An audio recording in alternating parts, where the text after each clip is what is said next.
Assalamualaikum warahmatullahi wabarakatuh. Ketemu lagi sama aku Hanifa. Apa kabar guys? Semoga kalian selalu sehat, baik-baik aja kayak biasa. Dan di malam Jumat ini nggak nonton video aku sendirian, karena seperti sebelum-sebelumnya, malam Jumat ini lagi-lagi aku akan membahas kisah mistis, kisah horor guys. Kisah mistis yang mau aku bahas malam ini sudah menjadi misteri yang luar biasa terkenal di Indonesia. Dan menurut aku memang ini menarik untuk dibahas ya teman-teman, karena ada banyak cerita yang berbeda tentang asal-usul makhluk yang mau aku bahas hari ini, yaitu jenglot. Dengar namanya aja sebenarnya udah serem ya teman-teman, apalagi harus nyebutin dan nyeritain kayak gini sih. Sebenarnya agak merinding, cuma menurut aku ini ya lagi-lagi menarik banget untuk dibahas. Dan gimana ya kira-kira? Langsung aja yuk kita bahas.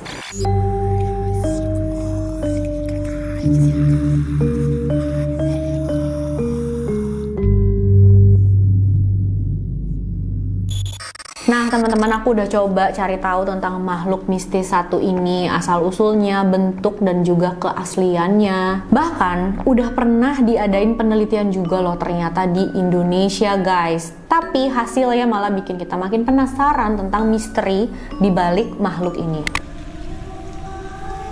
Kalau ngomongin makhluk satu ini, memang auranya itu mistis banget ya teman-teman, dan pasti langsung kepikiran sama ilmu hitam. Untuk bentuknya pasti udah banyak banget dari kalian yang tahu, mirip dengan manusia tapi ukurannya itu kecil, sekitar 10-20 cm aja. Warna kulitnya gelap, kadang hitam, kadang coklat, dan teksturnya itu kasar seperti mumi. Mukanya yang mirip dengan tengkorak dengan taring mencuat keluar, rambut dan kukunya panjang. Wih, bener-bener menyeramkan banget sih ya bentuknya. Dan kabarnya kuku dan rambut jenglot itu bisa memanjang setiap harinya seperti layaknya manusia. Sosok ini juga kadang-kadang dianggap sejenis dengan vampir karena memang makanannya itu darah guys. Gimana dengan asal-usulnya? Dipercaya kalau sosok jenglot ini dulunya memang seorang manusia, tepatnya seorang petapa. Petapa itu mendalami dan mempraktekkan ilmu sihir terlarang untuk mencapai keabadian. Dan orang yang sudah punya ilmu ini gak bisa melepaskan ilmunya ini walaupun dia mau. Akhirnya dia mengecil dan menjadi jenglot. Menurut Kiai Haji Ahmad Muwafiq atau yang lebih dikenal sebagai Gus Muwafiq, kalau jenglot yang asli itu ya benar-benar makhluk, dia bisa hidup dan bergerak. Karena memang pada saat dia berubah menjadi jenglot itu,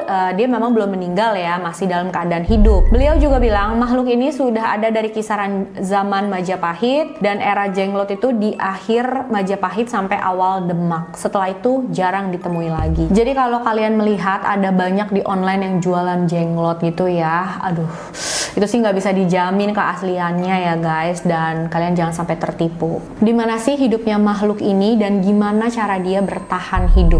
Makhluk ini hidup di hutan belantara yang penuh dengan pohon-pohon besar, dan pohon itu adalah tempat persembunyiannya. Karena bentuknya kecil, jadi makhluk ini berjalan lambat dan dia cuma keluar pada malam hari. Karena di malam hari itu nggak ada binatang buas ataupun manusia yang bisa mengganggu dan membuat dia punah gitu guys. Caranya bertahan hidup dengan mengkonsumsi darah. Karena memang dia tinggal di hutan, jadi kabarnya sosok ini memakan darah hewan. Walaupun dia juga bisa memakan darah manusia, tapi nggak sembarangan, ada syaratnya juga. Makhluk ini cuma bisa mengkonsumsi darah manusia golongan O dan AB. Ayo, ada nggak nih dari kalian golongan darahnya tersebut? Serem banget ya. Untuk pertama kalinya jenglot ditemukan oleh seorang dukun, dan memang dukun ini harus melakukan ritual magis dulu untuk memanggil sosok jenglot tersebut. Walaupun memang sosok jenglot ini bisa datang dengan sendirinya juga. Dan kenapa sih orang-orang tuh punya ketertarikan untuk memanggil sosok ini? Karena mereka percaya kalau jenglot tuh bisa melayani tuannya dengan berbagai cara. Misalnya memberikan perlindungan sebagai jimat keberuntungan, bahkan untuk membantu membalaskan dendam tuannya itu terhadap musuh-musuhnya. Mungkin ini lebih dekat ke arah ilmu santet gitu ya teman-teman. Aduh ya ampun, nauzubillah min zalik. Serem banget ya.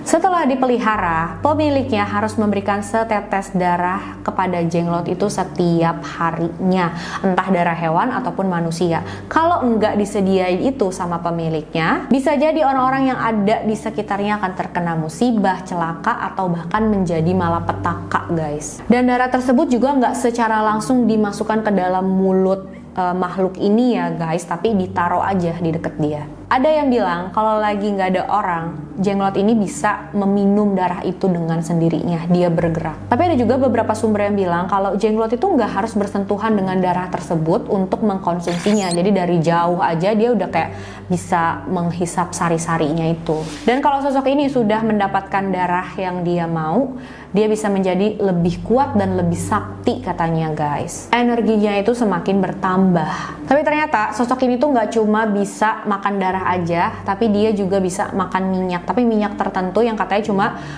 bisa dihasilkan sama ya semacam dukun-dukun gitu deh teman-teman. Dan seperti aku bilang tadi, ada juga yang menyalahgunakan jenglot ini sebagai alat untuk membalas dendam kepada musuh-musuhnya, dijadiin media santet gitu guys. Pernah nih guys, ternyata dilakukan penelitian tentang makhluk ini oleh tim forensik Rumah Sakit Cipto Mangunkusumo Jakarta. Melalui foto sinar ronsen, nggak ada ditemuin unsur tulang sebagai penyangga organ makhluk hidup, tapi justru ditemukan keanehan pada saat diteliti DNA makhluk ini dari kulitnya yang mengelupas. Setelah diperiksa oleh dokter dari Universitas Indonesia, ternyata lapisan kulit itu mempunyai DNA yang mirip primata sejenis manusia.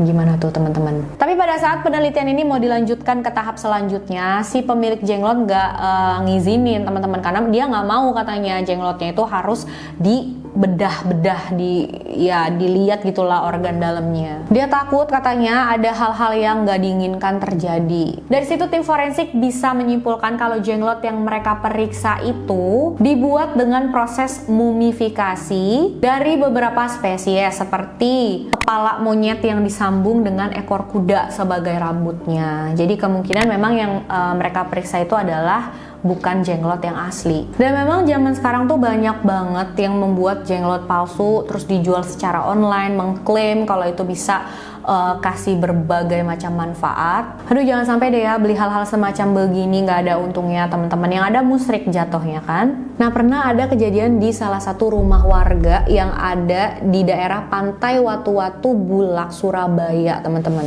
Kejadiannya tuh bulan Oktober 2017 lalu. Awal kejadian itu di sore hari tepat di tepi Pantai Watu-Watu. Seorang petugas Satpol PP mengaku sore itu dia melihat benda yang mirip dengan jenglot diambil sama dia dan ditaruhlah ke dalam kotak. Nah, pas dia balik ke rumahnya, ada hal mengerikan terjadi. Malam harinya dia didatengin sama sosok jenglot itu. Padahal dia tadi udah masukin itu ke dalam kotak ya teman-teman, kayak udah diamanin gitu. Makanya dia kaget banget, kok bisa muncul tiba-tiba di rumahnya malam itu.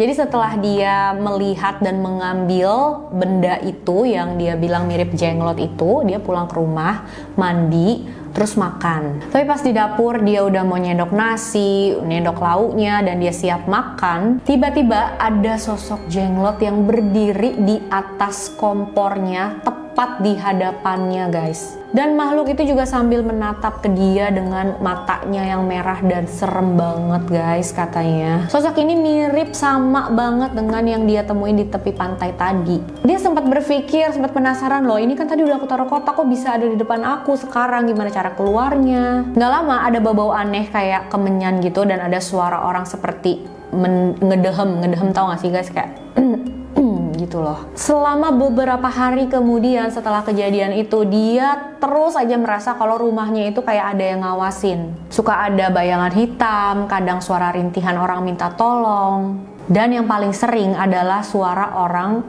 batuk atau ngedehem tadi itu guys. Kejadian ini berlangsung selama berhari-hari. Ya mungkin kayak diteror gitu ya teman-teman. Nah, gimana sih cara menangkal dan mengusir makhluk yang satu ini teman-teman? Agak susah ya menurut aku. Iya, susah-susah gampang sih. Jadi sosok ini harus ditangkap, dimasukin ke dalam botol, berhenti kasih dia makan yang dia pengen, dan kalau bisa ya dibakar habis. Tapi menurut aku apapun cara menangkalnya, yang paling utama ya pastinya berdoa, beribadah, minta bantuan kepada Tuhan yang Maha Esa, karena dialah satu-satunya bisa membantu kita ya dalam semua masalah kehidupan. Minta perlindungan sama Allah Subhanahu wa Ta'ala biar kita dijauhin sama hal-hal yang seram dan ilmu-ilmu hitam kayak gini lah pokoknya. Kalau kalian sendiri mendengar jenglot, apa sih yang ada dalam pikiran kalian guys? Aku pengen banget tahu deh, coba kalian tulis dong di kolom komentar, dan kalian pernah nggak sih menemukan hal-hal kayak gini guys? Kalian inget nggak? Dulu itu sempat ada ya kayak pamerannya di Indonesia, di Malaysia itu dulu tahun 90-an ya mungkin ya, atau tahun berapa tuh pas aku masih kecil, itu lumayan booming juga ya, dan aku bayar masuk sana tuh harus bayar. Cuma aku nggak tahu itu apakah asli atau enggak, karena kan seperti yang dibilang oleh Gus Muafik tadi ya, kalau setelah zaman Demak itu ya memang era Demak itu udah jarang banget ditemui sosok jenglot ini. Menurut kalian sendiri, apakah sosok jenglot ini bener-bener ada guys? Tapi kalau menurut aku, iya memang ini kan cerita dari zaman dulu banget ya. Mungkin kalau misalkan dulu ya di zaman Majapahit, di zaman era-era Demak itu, kerajaan dulu itu ya mungkin ya bisa jadi emang beneran ada. Tapi kalau sekarang nggak tahu deh. Mudah-mudahan sih udah nggak ada ya guys. Tapi pesan aku, jangan sampai ya kita berhubungan dengan hal-hal semacam ini, apalagi minta bantuan sama ilmu hitam gitu. Pasti akhirnya tuh nggak baik deh teman-teman. Satu-satunya tempat kita menyembah adalah Tuhan Yang Maha Esa. Jangan sampai tergoda sama hal-hal terlarang kayak gini ya guys. Mungkin dari kalian ada juga yang pernah mengalami hal-hal mistis, serem yang berhubungan dengan makhluk satu ini.